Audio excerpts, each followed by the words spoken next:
지도자의 정의를 여러 가지로 말할 수 있지만 가장 보편적 정의 중에 하나가 무엇이냐면 영향력이라고 말할 수 있습니다. 지도력은 영향력이다. 예를 들어서 어제 우리 한 지역에서 충북 옥천의 한 교회를 섬기고 다녀왔는데요. 이제 그곳에 가서 미용도 하시고 또 복음도 증거하시고 또 어르신들의 집에 다니시면서 전등도 갈아주시고, 자, 짧은 시간이었지만 이 영향력은 1년 내내 지속이 돼요.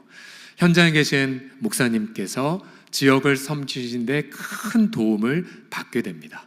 자, 이것이 바로 영향력의 한 샘플인데요. 그런 면에서 우리 모두는 크거나 작거나 간에 모두 다 지도자로 부름을 받았습니다. 우리 가정에서 아버지로서 혹은 할아버지로서 할머니로서 영향력을 끼치고, 또 교회에서도 각각 저마다 우리는 섬김이나 주일학교 교사로 영향력을 끼치기 때문이죠. 역사적으로 많은 이들이 참된 지도자들을 갈망하지만, 그런 역사를 보게 되면 좋은 지도자보다는 그렇지 못한 지도자들이 더 많은 것 같습니다. 우리는 예를 들어 정치 지도자들을 생각할 때에 가령 백성을 사랑하거나 또 정직하면서 인애를 베풀고 또 비전이 있으면서 실력 있는 여러분 그런 지도자를 꿈꾸지만, 그러나 좋은 지도자보다는 그렇지 못한 지도자들은 기억이 더 많은 것 같습니다. 오늘 본문에 보게 되면 입다라고 하는 지도자가 등장이 됩니다. 입다. 그는 큰 용사였고 군대 장관이었습니다. 또 탁월한 협상가였습니다. 입다를 통해서 이스라엘이 무려 18년간 암몬 족속에게 지배를 받았는데 거기서 해방을 받았죠. 그러나 성경은 입다의 성공은 조금 기록했고 오히려 입다의 실패를 더 많이 기록합니다. 그의 가장 첫 번째의 실패는 바로 그릇된 경솔한 서원 기도를 한 부분에 있었죠. 그가 전쟁 전에 하나님 앞에 이렇게 서원 기도를 함부로 했습니다. 전쟁이 이겨서 집으로 평안히 돌아오면 집에서 나오는 처음 무엇이든지 간에 번제물로 바치겠습니다 라고 서원 기도를 했고, 여러분 이번 주에 읽어보십시오. 딸이 나왔고, 그래서 안타깝게 이 아비는 딸을 번제물로 바치는, 그래서 해마다 이스라엘 처녀들은 나흘간 그렇게 처녀로 죽은 입다의 딸을 추모하는 그러한 비극이 일어나게 되었고, 또 12장에 보시게 되면 에브라임 지파와 입다 사이에 갈등이 생겼고, 그리고 입다는 에브라임을 적으로 규정하여 에브라임 무려 4만 2천 명을 학살하게 됩니다. 그래서 성경은 입다의 마지막을 이렇게 간단히 묘사하죠. 12장 7절 보시면 같이 읽겠습니다. 시작. 입다가 이스라엘의 사사가 된 지 6년이라 길앗 사람 입다가 죽음에 길앗에 있는 그의 성읍에 장사되었더라. 여러분 내일부터 사사기를 읽어보시면 아시겠지만 사사가 나와서 하나님께 구원의 통로가 된 결과는 평화였습니다. 평화. 그 땅이 몇 년간 평화로웠더라. 그런데 입다의 경우 그가 하나님께 쓰임받았음에도 불구하고 그의 비극과 실패 때문에 평화는 그 땅에 없었습니다. 또한 그의 치세는 단 6년에 불과했고요. 오히려 입다의 열매는 비통, 비극, 갈등, 살육만 남았을 뿐입니다.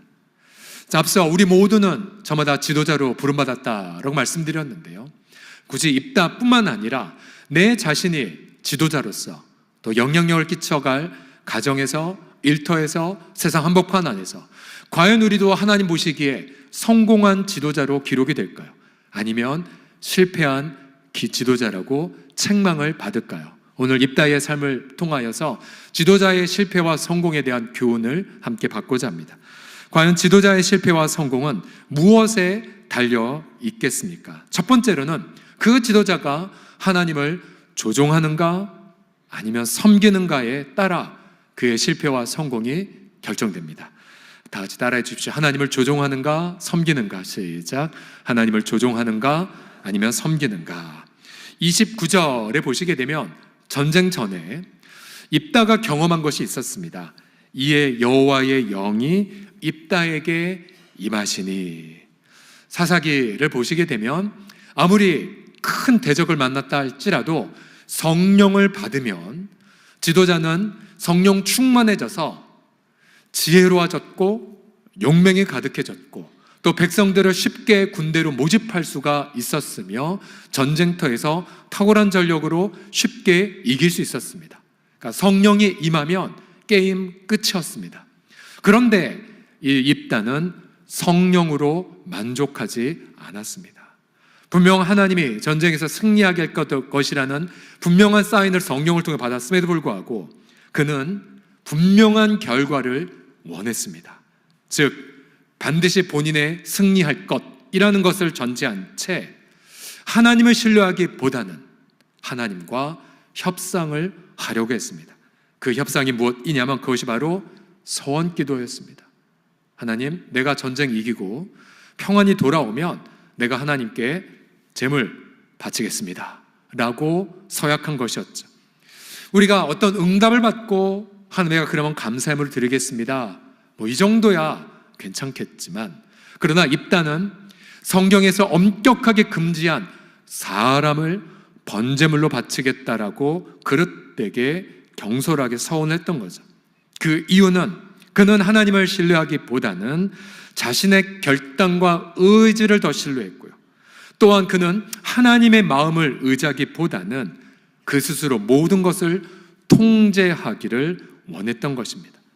그러고 보면 입다의 삶을 보면요, 그가 하나님 앞에 기도했던 건 한 번 있었어요. 11절 보시게 되면 본인이 지도자로 추대받았을 때에 자신의 말을, 사연을 여호와께 다 아뢰었더라 라는 구절 하나 있지만, 그러나 그 이후에 입다가 하나님의 음성을 들었더라 라든지 하나님의 응답을 구했거나 혹은 하나님 이것이 맞습니까? 라고 질문한 적은 단 한 번도 존재하지 않습니다.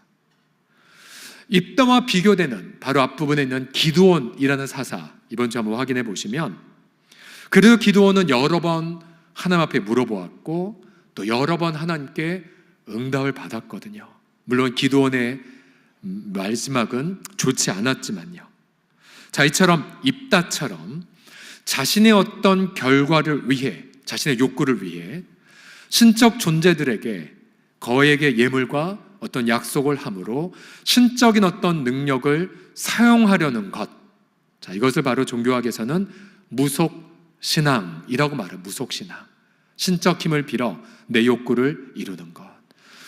저도 무속신앙 집에서 자랐기 때문에 점, 푸닥거리, 부적 이런 부분에 많이 어렸을 때 있어서 심지어 부적이 제 베개에도 심지어 속옷까지도 있었던 적이 있었습니다. 그럼 간단하죠. 신적 존재들의 힘을 빌어 자녀 건강, 입신양명 이루어 주소서라는 그런 무속신앙적 반로였죠. 그러나 입다 또한 단 한 번도 주의 음성을 들으려 하지 않은 채 그저 자신이 원하는 욕구에 따라 거액의 예물, 이 경우엔 딸을 바쳐 자신이 원하는 욕구를 이루고자 했던 것이죠. 자, 여기에 분명 여호와의 이름이 들어갔지만 그러나 그의 종교적 행태는 결코 신앙이 아니었습니다. 바로 무속신앙적으로 하나님을 접근했던 거였죠. 여러분, 우리에게도 사실 우리의 죄성에 보면 입다와 같은 마음이 동일하게 있습니다. 우리도요, 하나님을 섬기기보다는 하나님을 조종하고 싶어 합니다.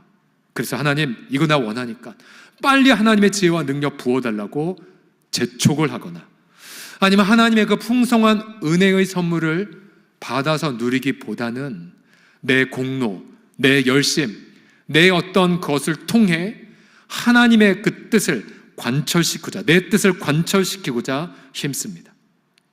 내 태모, 나의 탐욕과 내 명예를 앞서면서 하나님마저도 조종하는, 심지어 하나님께도 망언을 퍼붓는 그런 경우가 있죠. 이 모든 것이 바로 교만이고 불신이며 회개할 큰 죄악입니다. 여러분, 입다가 전쟁에서 승리했던 것은 그의 서원기도나 그의 탁월함 때문이 결코 아니었습니다. 10장 16절에 보시면 그 당시 하나님 마음이 어떠했는지 이렇게 말하고 있습니다. 16절 같이 읽어보죠. 시작.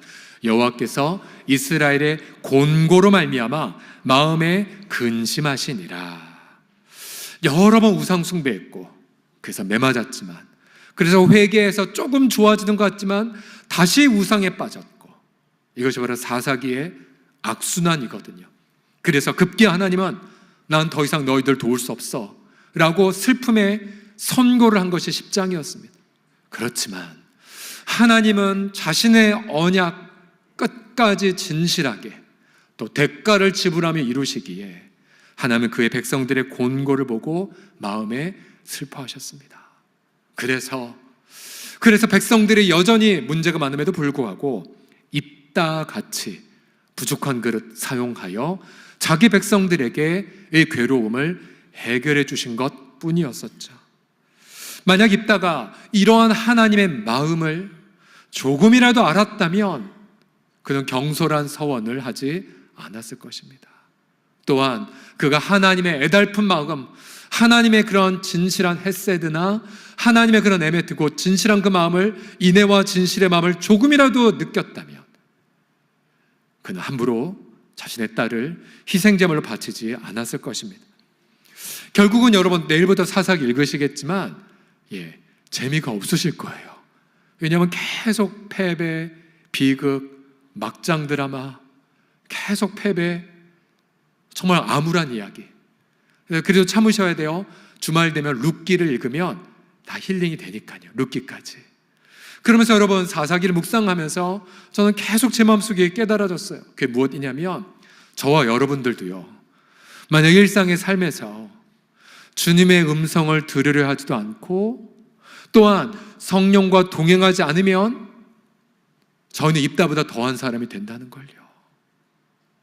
만약 저와 여러분 마음속에 주님과 동행하는 기쁨 없다면, 그러면 여러분 삶 속에 여러 일들이 생겨났을 때 급한 일 처리하다가 시간 낭비할 것이고, 또 내가 감당을 못한 일이 생기면 당황해서 혹은 내 어떤 경험과 판단과 분노에 따라 해결하다 보면 성령의 열매 하나도 없이 기쁨과 감사를 잃어버리며 살 수가 있습니다. 저도 그랬어요.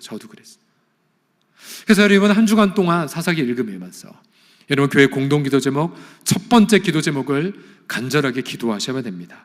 어떤 기도 제목이냐면요, 모든 성도들이 성령의 음성을 청종하게 하시고 또 성도들이 모든 일을, 정말 말 그대로 모든 일입니다. 모든 일을 기도와 감사로 행하게 하소서. 말 그대로 모든 일입니다. 모든 일을 기도와 감사로 행하게 되면 우리 하나님을 조종하기보다 하나님을 겸손히 섬기는 행복을 누리게 될 것이고, 우리가 하나님을 조종하지 않고 하나님을 겸손하게 섬길 때에 나는 가장으로서 또 일터의 직원으로서 사장으로서 선한 영향력을 끼치게 될 것을 믿으시기 바랍니다. 그래서 저와 여러분 모두가 다 하나님을 겸손하게 섬기는 한 주간 되시기를 예수님의 이름으로 축복합니다. 자신에게 이렇게 한번 외쳐보겠습니다. 하나님을 조종하지 않고 섬기겠습니다 라고요. 시작. 하나님을 조종하지 않고 섬기겠습니다. 두 번째로 지도자의 실패와 성공은 잘못을 인정하는가 아니면 고집하는가 라고 결정될 수가 있습니다. 잘못을 인정하는가 그리고 고집하는가. 성경은 자녀를 제물로 바치는 것을 금지했다고 말씀드렸죠. 레위기 18장 21절 보시면 너는 결단코 자녀를 몰렉, 그 이방 민족이 섬기는 우상인데요, 몰렉에게 주어 불로 통과하게 함으로 내 하나님의 여호와의 이름을 욕되게 하지 말라고 경고하셨습니다. 실제로 모압이 이스라엘에게 패배를 당하기 직전 모압 왕은 실제로 자신의 왕자를 번제로 드린 적이 있었어요. 이방 관습, 악한 풍습이었는데, 그런데 입다가 우리로 말하면 그는 리지니어스를 지독하게 안 했던 것 같습니다. 레위기 읽었으면 얼토당토한 서원을 안 했을 텐데, 근데 그는 이 말씀을 알지 못했고 이방 풍습대로 정말 큰 비극을 가장이 저지르게 되죠. 만약 자신의 딸이 나왔을 때에 어떤 평범한 아버지라면 자기 양심이 말했을 거, 나 정말 잘못 결정했구나. 딸 바칠 수 없지. 돌이켰어야 하나. 또한 옆에 있는 제사장들이 있었다면 레위기 읽어보셨나요? 왜 잘못된 서원 기도를 했냐고 책망했을 거지만, 그런 입다는 돌이키지 않았습니다. 34절 35절을 보십시오. 입다가 미스바에 있는 자기 집에 이를 때에 보라, 성경 저자 한탄이죠. 입다의 딸이 소고 잡고 춤추며 나와 영접하니 그 딸은 무남 동료라. 입다가 이를 보고 자기 옷을 찢으며 이르되 어찌할꼬. 그러면서 내가 잘못 결정했구나라고 회개했어야 하나, 입다는 도리어 딸을 면박 줍니다. 내 딸이여, 넌 나를 참담하게 하고 넌 나를 괴롭게 하는 자구나. 내가 여호와를 향하여 입을 열었으니 능히 돌이키지 못하리로다. 그냥 끝내 잘못을 인정하지 않고 자신의 잘못된 신념 속에 매어 결국 비극을 저지르게 됩니다. 여러분, 왜 입다가 이처럼 자신의 무지와 잘못을 인정하지 않았을까요? 앞에서 본 것처럼 입다는 우선 하나님을 알지 못했습니다. 그리고 하나님과 교제하지도 않았습니다. 그는 여호와의 이름으로 움직였지만 그는 그저 자신의 야망을 투영한 것 뿐이었었죠. 사람들의 이목을 생각했기에, 또 사람들 앞에 체면 때문에 그는 자신의 고집을 꺾지 않았을지 모릅니다. 자신의 눈앞에서 딸이 죽는데도 자기의 잘못된 신념에 매여 있었고, 또 그의 완고한 고집 때문에 가족뿐만 아니라 12장에 가면 에브라임 지파 수만 명이 목숨을 잃게 됩니다. 여러분, 잘못을 알았다면 여러분 그때 즉시 돌이켜야 하나, 그러나 왜 그렇게 우리는 완고하게 나의 잘못된 신념을 고집하는지 모르겠습니다. 며칠 전 저희 가족과 함께 어느 행사에 참여한 적이 있었는데요, 아내가 좋은 진로를 가르쳐, 이 길로 가면 빨리 갈 수 있어. 그러나 가장된 서경철은 내비 양만 굳게 믿고 내비대로 가면 돼 라고 했다가 다 지각했습니다. 행사장에 들어갈 수도 없었어요. 그러니까 저도 이런 완고함이 있어요. 완고함. 아내 말을 안 듣고 다른 거를 대로 하는. 제가 저희 교회 부임할 때 여러 말씀드렸잖아요. 이동호 목사님께서 저보고, 저 목사, 교회 성도님들의 말을 존중해야 돼.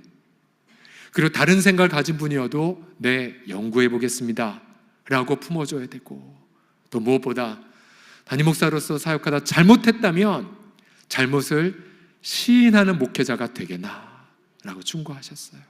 그래서 그분도, 이것도 여러 말씀드렸잖아요. 그분이 은퇴 예배하실 때에, 은퇴사 하실 때에 5가지 본인의 회개를 읽고 그냥 가버리셨어요. 여러분, 가장이 집에서 언제 높아지는 줄 아십니까? 돈을 많이 벌어와서, 아니 뭔가 좋은 어떤 걸 보여서? 그렇지 않아요. 우리 자녀가 먼저 사춘기에 들어섰다면 아빠가 잘못 생각했다, 아빠도 고집 폈네. 요즘 들어 저희 아이들은 이런 말이에요. 아빠 했던 말 또 한다고. 그럼 속에선 이만큼 내가 말해도 안 들으니까 그런 거잖아 라고 생각 들지만, 아 그렇구나, 나도 똑같은 말 하나. 근데 오히려 소통하고 대화 나누고, 제가 지난번 우리 고등부 아이들 저희 전부 다 저희 목양실에 와서 다 기도 제목 듣고 기도하는 시간 가졌거든요. 근데 그 중에 한 친구가 이런 말 하더라고요. 목사님, 저 아빠랑 관계가 안 좋아요. 아빠가 늘 자기 하는 말만 하고 제 말은 안 들어요. 괴로워요 라고 했어요. 혹시 그분이, 그 아이가 제 딸인지 궁금하신 분이면 전에 찾아오신 말씀드리겠습니다. 근데 저도 그래요. 저도 그래요. 똑같아요. 딸이 뭐라고 말하잖아요. 기도해, 기도. 라고. 근데 여러분, 가장은 자신의 마음을 내려놓고, 나도 잘 모르겠다, 부끄럽다, 그 아빠 실패한 거야 라고 한번 말해 보십시오. 우리 아이들이 장성했어도 예미가 그때 잘못 결정했지, 내가 너희 보기에 부끄럽구나. 여러분, 사랑방이 뭐 하는 곳입니까? 특별히 섬김이들 잘 아시지요? 섬김이가 기도응답 받고 정말 기도원처럼 용맹했다, 이것이 아니라, 저도 이번 주에 이런 저 됐어요. 이번 주에 남편이랑 대판 싸웠어요. 이런 자신의 실패를 겸허하게 나누는 곳. 그래서 우리가 몇 주 전에 나누었죠. 교회는 성공한 자들의 모임이 아닙니다. 여러분, 교회는 실패를 인정한 자들의 겸허한 공동체가 되어야 할 줄을 믿습니다. 여러분, 특별히 이 민족을 보시면, 우리 정치 지도들 볼 때 마음이 아픈 이유가 무엇이겠습니까? 그것은 자신의 신념과 조금도 다른 이들을 대적으로 규정해서 끊임없이 원수로 만드는 부추김에 있지 않겠습니까? 그러나 우리 모두는 우선 나를 위해서 하나님, 저도 나은 입다보다 더한 죄성이 있기 때문에 하나님, 내가 언제나 하나님 성령께서 양심을 일깨우거나 아니면 사랑하는 가족들이 나의 연약함을 얘기할 때 하나님, 언제든지 잘못을 즉시 시인하는 자가 되게 하여 주옵소서 라고 기도하셔야 되고, 또한 민족의 지도자를 바라볼 때마다 그런 겸허한 마음으로 나아갈 수 있도록 기도하시기 바랍니다. 그래서 우리 모두가 단 한 번도 실패한 적이 없는 자가 아니라 언제든지 죄를 깨달으면 즉시 회개하는 그런 겸허한 영향력을 함께 나누시기를 예수님의 이름으로 간절히 축복합니다. 끝으로 지도자의 실패와 성공은 무엇에 달려 있냐면요, 갈등을 중재하는가 반대로 부추기는가를 보면 알 수가 있습니다. 따라해 주십시오. 갈등을 시작. 갈등을 중재하는가 부추기는가. 자, 입다 바로 앞에 있는 기드온 사사. 자, 여러 가지 실패도 있고 성공도 있었지만 한 가지 주목할 부분이 무엇이었냐면, 성공하고 나서 에브라임 지파가 와서 기드온에게 시비를 걸었어요. 너 왜 우리로 참여하지 못하겠냐. 그러나 기드온은 이때에 지혜롭게 우리는 별 볼 일 없고 당신네들 탁월하지 않습니까? 당신네가 지도자 2명을 죽이지 않았습니까? 라고 말함을 통해 갈등이 잠재워졌어요. 그런데 똑같이 입다가 성공했을 때 에브라임이 나와 또 시비를 겁니다. 1절을 보시면 12장 1절입니다. 에브라임 사람들이 모여 북쪽으로 가서 입다에게 시위합니다. 네가 암몬 족속과 싸우러 건너갈 때 왜 우리를 불러 함께 가지 아니하겠느냐? 우리가 반드시 너와 내 집을 불사르리라. 말도 안 되는 시비를 걸었어요. 보통 우리 같으면 이런 시비를 걸어오면 우리도 같이 불을 지르겠죠. 그러나 입다가 기드온과 다르게 강공으로 나갔어요. 2절 3절을 보시면 시시비비를 가립니다. 입다가 그들에게 이르되, 아니 나와 내 백성이 암몬 자세가 크게 싸울 때 내가 너희 불렀고 너희가 나를 그들의 손에서 구원하지 아니했고 나는 너희가 도와주지 아니한 것을 보고 내 목숨 돌보지 않고 건너가서 암몬 산을 쳐서 여호와께 승리를 주셨는데 어찌하여 오늘 내게 올라와 나와 더불어 싸우고자 하느냐. 시시비비를 가리는 것까지는 좋았지만, 그러나 입다는 그들의 모든 반발을 싸움을 건 걸로 해석했고, 그 결과 입다는 다시 군대를 소집해서 에브라임에게 전쟁을 선포해버립니다. 에브라임을 민족의 원수로 그렇게 선포한 이후에 입다는 칼을 들어 이방민족 학살하듯 자신의 형제들을 잔혹하게 학살했습니다. 에브라임 특유의 사투리를 그렇게 핑계삼아 요단강에서 죽인 사람의 숫자가 무려 4만 2천 명이나 되었습니다. 여러분, 4만 2천 명이 죽은 것, 동족에게 죽임당한 것, 이 사사기 전체 역사에서 가장 큰 비극이었죠. 만약 입다가 갈등을 중재했다면 어떻게 되었을까요? 아무리 그 상대편이 싸움을 걸어온다 할지라도 싸움을 해석하지 않고, 그래 당신들 우리의 승리의 영광에 함께 참여하고 싶군요, 겸허하게 나갔더라면, 아니면 그들의 마음속에 있는 외침 속에 있는 근본적인 욕구가 무엇인지를 깨닫고 창의적으로 접근했다면 비극은 있지 않았을 것입니다. 그러나 안타깝게도 입다는 온유한 지혜 대신에 철저하게 판단과 심판으로 일관되어 결국 그는 실패한 지도자로 기록이 되었습니다. 인류 역사를 보면 많은 지도자들이 갈등을 중재하기보다는 갈등을 부추겨 왔습니다. 많은 지도자들이 가상의 적을 만들어 그렇게 혐오와 그리고 증오를 부추겨 전쟁을 일으켰죠. 그 결과 인류 역사는 평화보다는 싸움이 가득합니다. 협상의 아름다움보다는 박해와 증오와 피로 가득 차버렸죠. 과연 우리는 참된 지도자들을 찾을 수가 없는 것일까요? 사사기는 비관적으로 마무리됩니다. 21장 25절 같이 읽겠습니다. 시작. 그때에 이스라엘에 왕이 없었으므로 사람이 각기 자기네 소견에 옳은 대로 행하였더라. 여기서 자기 소견에 옳은 대로라는 이 표현은 원문에 따르면 그 눈에 보기에 라는 뜻입니다. 이 표현은 에덴에서 아담과 하와가 했던 보기에 좋은 대로 반역하여 스스로 하나님이 되기 위해 범죄한 것과 동일한 것이었죠. 결국 인류 역사란 에덴의 불순종이 반복된 것이 바로 역사라고 말할 수가 있습니다. 여러분, 이 사사기의 아픔과 비극이 결국 역사와 우리 한국 가운데도 반복되는 것 아니겠습니까?